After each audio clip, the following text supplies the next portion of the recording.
sebagian besar orang, sebagian besar profesional sepanjang usia produktifnya bekerja di beberapa perusahaan biasanya. Mereka pindah dari satu perusahaan ke perusahaan lain gitu ya, walaupun ada juga yang dari dulu sampai pensiun kerja di satu perusahaan aja. Ini nggak ada masalah juga dengan itu, bukan masalah bagus atau jelek. Ini pilihan aja dengan berbagai konsekuensinya yang penting. Yang stay plusnya adalah dia tahu banget soal industri itu, dari ujung kanan ke kiri, atas, depan, belakang, bawah, dan sebagainya. Minusnya adalah konteksnya mungkin aja nggak kaya, karena dia nggak punya perspektif yang lain, baik dari culture yang lain, perusahaan yang lain, brand lain, dan lain sebagainya. Yang kedua adalah ini jebakan untuk gitu-gitu aja gitu ya, karena nggak ada fresh perspektif. Nah, untuk yang pindah, plusnya adalah punya fresh perspektif, karena konteksnya lebih kaya, referensi lebih banyak, opportunity untuk mix and match juga ada. Tapi minusnya adalah kalau kecepatan belum dapat apa-apa, terus habis itu belum teruji resilience-nya untuk ngadepin masalah yang sama gitu ya, belum teruji persistence-nya untuk finish what you start. Intinya kan ada dua aspek besar. Aspek pertama adalah fresh perspektif, wajar karena kita selalu punya bias, otak selalu berusaha automate things, dan karena dengan begitu kita bisa get things done dengan hemat energi kalau kita automate, which bagus dalam hal mastering sesuatu, cepat, efisien, karena otak juga belajar untuk lebih efisien ketika kita bisa automate. Automate ini bukan cuma di bagian pikiran, tapi bahkan muscle memory. Jebakannya, semakin otak bisa automate, semakin males coba hal baru. Makanya manusia selalu enggan berubah, terutama ketika nggak ada peluang yang menarik. Udah deh, gini aja deh. Dan jangankan berubah, untuk ngegeser perspektif aja, kita juga agak males. Aduh, nggak deh, ntar ini dan lain sebagainya. Kita nggak begitu terbuka. Dan itu yang akhirnya membuat kita jadi nggak punya fresh perspektif. Yang kedua adalah persistence gitu. Ini tentang endurance. Fresh perspektif, ide, pemikiran is one thing, tapi gimana execute itu adalah another thing.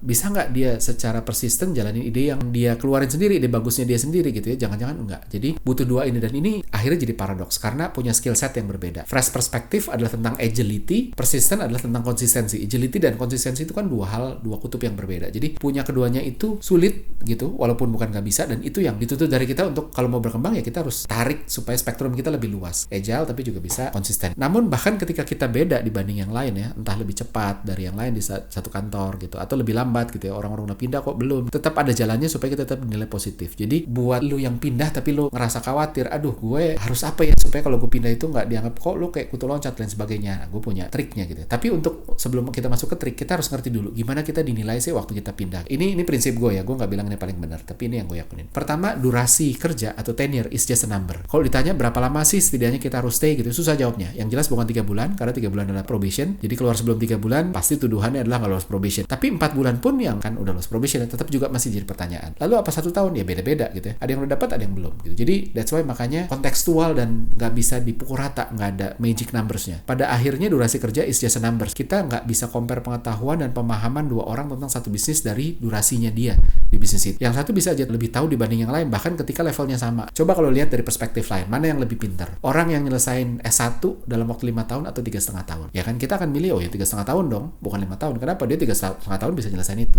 Nah, kenapa begitu di kerjaan berbalik? Balik lagi, ini kan masalah perspektif aja. Orang yang bilang, oh dia cuma tahun di sana, gue rasa nggak akan tahu apa-apa dibanding yang 3 tahun dan sebagainya. Walaupun ada konteks yang, oh kalau kuliah itu kan ada finish line, kalau kerjaan itu seolah-olah nggak ada finish line, walaupun ada juga gitu ya. Tergantung, makanya kita lihat. Makanya ada banyak faktor. Intelijensinya bermain, pengalaman, learning attitude, culture, work environment, dan lain sebagainya. Maka dari itu pada akhirnya harus dibuktikan adalah apakah kuantitinya itu menjustify the quality gitu. Jadi kalau kuantitinya, oh dia lama tapi quality-nya bagus, oh oke. Tapi kalau dia sebentar tapi quality-nya bagus, why not gitu kan. Yang kedua, jabatan is just a title gitu. Mirip kayak numbers tadi gitu, kayak tenure, ada banyak jabatan bagus ternyata nggak tahu banyak gitu. Ada jabatan yang rendah ternyata tahu banyak. Jadi bahkan bermodalkan jabatan di perusahaan tertentu juga nggak gitu ngegambarin pengetahuan kita di industri itu gitu. Yang penting adalah pemahaman tentang scope-nya dia, scope-nya orang-orang yang bekerja bareng sama dia, atau bahkan orang-orang yang syukur-syukur ujung ke ujung satu perusahaan. Yang kedua adalah kedalaman. Scope itu kan lebar, depth itu kedalamannya. Yang ketiga adalah konteks. Konteksnya dengan konteks berubah ketika gini, gimana sih cara ngejalanin ini? Kalau konteksnya berubah lagi gimana? Seringkali konteks kita dapetin ketika tenure-nya udah lebih lama. Tapi kalau perusahaannya emang sangat cepat dengan tenure yang relatif lebih sedikit, konteksnya tetap udah dapet. Cara untuk berapapun lo kerja di satu perusahaan, tapi lo tidak akan ada pertanyaan soal lo kenapa lo kok cuma segini ya? Itu adalah playbook. Ini kebiasaan. Ini adalah rangkuman poin-poin penting dari apa yang kita pelajari dan kita lakuin di sana. Bikin kalau bisa dengan konteks playbook ini ya. Jadi misalnya, gue bikin playbook ini adalah kalau ada anak baru, playbook ini sebenarnya adalah guidelines tentang perusahaan ini di role gue. Misalnya gue orang marketing, jadi gue akan bikin playbook gimana caranya kerja sebagai orang marketing marketing di perusahaan ini, kategori industri ini. Konteksnya yang bisa dibangun adalah kalau ada anak baru join, dikasih beberapa hari untuk ngerti bisnis ini, coba deh kita bikin playbook untuk bikin si anak yang baru join ini dengan dikasih waktu beberapa hari, terus habis itu bisa langsung dia ngerti banyak. Kalau bisa bantu, akhirnya playbooknya bagus. Gue treat ini sebagai catatan belajar gue juga. Jadi setelah dari sana, gue summarize gimana sih handle bisnis kategori ini dan lain sebagainya. Ini bantu gue juga untuk ngerti bisnisnya dengan baik gitu ya, sejalan dengan prinsip belajar ya. Lu kan nggak bisa belajar cuma belajar sambil ngelakuin gitu ya. Kalau pengetahuan itu dilihat dari pemahaman, maka pemahaman itu harus dinilai dari gimana lu bisa articulate apa yang lu lakuin. Kalau lu bisa ngejalanin, artinya cuma lu bisa ngelakuin, tapi nggak jamin lu paham. Jadi banyak hal yang kita lakuin, tapi sebenarnya kita nggak paham. Kita bisa ngelakuin dan paham itu dua hal yang berbeda gitu. Kalau lo paham, lo bisa articulate dan bikin orang yang nggak ngerti jadi ngerti. Bukan cuma jadi apal, tapi jadi ngerti. Oh, kenapa ini harus begini? Lo taruh itu ke framework yang terstruktur. Ini juga bantu lo untuk latih kemampuan frameworking. Yang ini juga penting untuk apapun bidang lo. Ketika lo ngelakuin ini, lo bisa lebih paham bisnis ini bahkan dalam waktu yang relatif lebih singkat. Bahkan dibanding orang-orang yang udah lama. Jadi ketika kita ngelakuin sesuatu dan udah jadi kebiasaan, kita pakai otak bawah sadar kan, autopilot. Ketika kita harus ngelakuin hal yang mirip tapi beda konteks, autopilot kita terganggu karena nggak sama. Terus seolah-olah kita nggak bisa ngelakuin karena emang pada dasarnya nggak paham.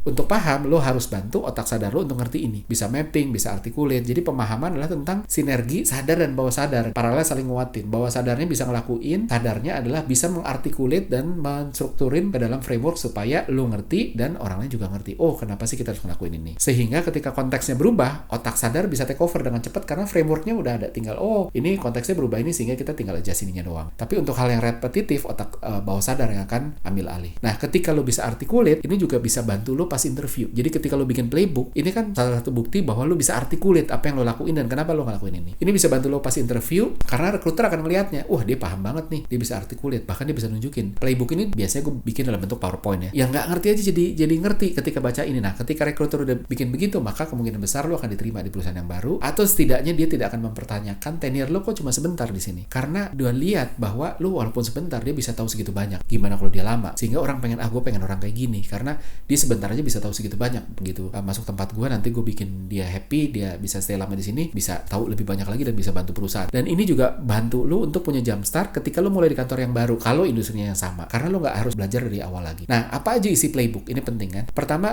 bergantung banget sama bidang lo apa. Tapi gue kasih contoh kalau di marketing. Nggak harus persis sama, lo bisa bikin formula sendiri karena memang tidak ada formulanya ya. Jadi ya formulanya gue bikin aja. Tapi in general, gue start dari mapping competitionnya. Misalnya kategorinya e-groceries misalnya gitu ya. Ada siapa aja sih competitionnya, posisi mereka ada di mana aja. Biasanya gue mapping dari berbagai macam variabel. Jadi variabel apa kita mau mapping mereka. Ini kayak bikin competitor mapping ya pada umumnya. Jangan lupa ada penjelasan tentang masing-masing brand gitu. Brand A strateginya kayak apa, brand B kayak gimana dan sebagainya. Yang kedua adalah mapping consumernya gitu. Ada consumer segmentation kayak apa aja sih, masing-masing brand bermain di segmen yang mana, lalu detailing dari setiap segmen itu. Isinya apa aja, karakternya kayak apa, ada yang unik dari mereka tuh apa, gimana reach out mereka, kalau perlu sampai persona. Nah, terus habis itu lanjut ke market. Karakter marketnya gimana, dinamika marketnya gimana. Misal kalau kategori e-groceries, bahas soal consumer behaviornya, bahwa sulit banget di e-groceries untuk dorong brand. Kenapa? Karena walaupun barang yang dijual itu barang branded, tapi nggak ada bedanya sama toko sebelah. Kalau misalnya lo jual apa, keju craft di e-groceries lo nggak ada bedanya sama di supermarket sebelah, sama-sama keju craft. Jadi pada akhirnya suka nggak suka orang akan jadi price sensitive. Orang yang tadinya tidak price sensitive begitu masuk ke groceries itu akan jadi lebih price sensitive. Loyalty lebih rendah, tapi bukan berarti nggak bisa dibangun. Dan berbagai macam unique customer behaviornya lo harus jelasin di sana. Price sensitivity-nya, buying frekuensinya, product mapping-nya. Lo bisa bagi produk berdasarkan anchor, basket filler, extras dan sebagainya misalnya gitu ya.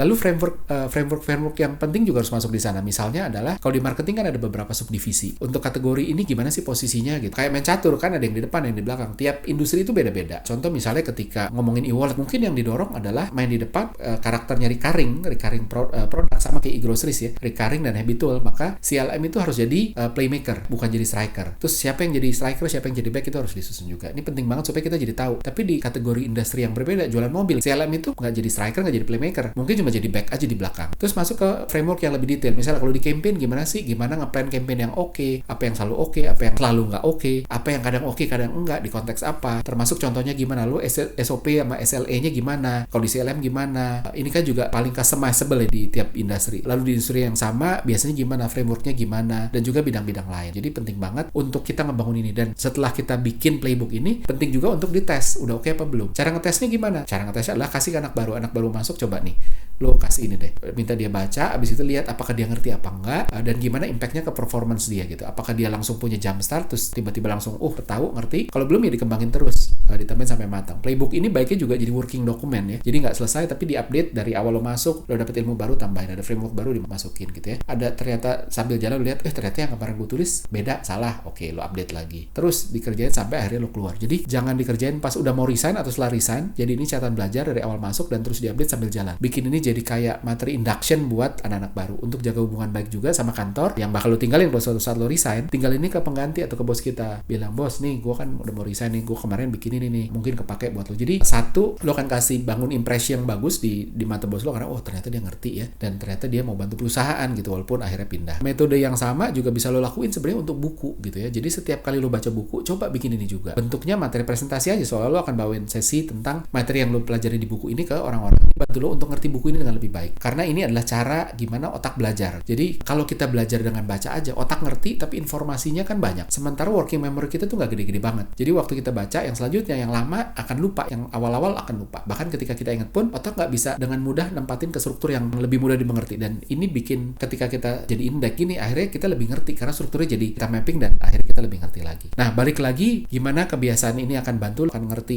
soal kerjaan. Ketika lo bikin ini, lo bakal punya pemahaman lebih baik dibanding orang dengan tenure yang sama atau bahkan lebih. Kedua, bantu lo ngajarin tim lo di kantor tersebut gitu ya, baik yang lama maupun yang baru. Ketika ada ini gue punya ini nih, bener nggak? Termasuk dapat feedback juga. Ketiga, bantu lo untuk bangun persepsi di depan calon kantor baru kalau suatu saat lo pindah, bahwa lo cukup menguasai pekerjaan lo berapapun tenure lo mau 1 tahun, mau 2 tahun, mau 3 tahun. Kalau lo bikin ini oke. Ketika lo nggak bikin, akhirnya jadi kayak aduh susah ya. Interview lo bisa aja ceritain, tapi kan lo nggak akan naruh itu secara terstruktur. Keempat, bantu lo juga jaga hubungan baik dengan kantor lama dengan kasih ini sebagai handover dokumen gitu ya, yang juga sekaligus bangun persepsi positif tentang diri lo ke bos yang lama, dan lo kan tetap mau jaga hubungan sama dia sehingga dia akan ngeliat ini orang yang oke nih gitu ya, kurang lebih gitu.